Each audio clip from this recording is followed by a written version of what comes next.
the master of shadows, and the gift he never touched. Marcus always had this, well, thing about old cameras. Every time we walked past one of those vintage shops in downtown Chicago, he'd stop dead in his tracks. His eyes would just lock on those old 35mm Nikons. He looked like he was seeing a ghost, or maybe a long-lost friend. I figured he was just a dreamer, you know the type, a guy who loved the vibe of photography but never actually pulled the trigger. So, for his 35th birthday, I went all out. I tracked down a mint-condition Leica on eBay. It cost me nearly 2 months of rent, but I thought it'd be a total slam dunk.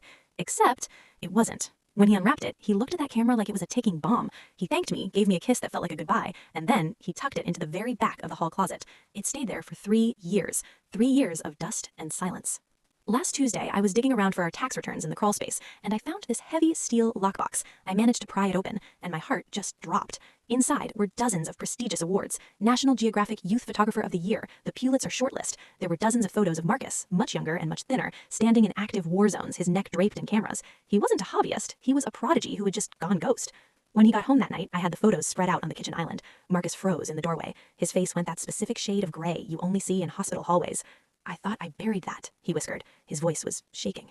He finally told me the truth. His mentor, a world-famous journalist, had sent him into a high-risk zone when Marcus was only 19. Marcus got the shots, the ones that eventually made his career, but his best friend, another intern, didn't make it out. The mentor took all the credit, sold the photos for millions, and told Marcus that if he ever spoke up, he'd tell the world that Marcus was the one who left his friend behind. He hadn't touched a camera since the funeral.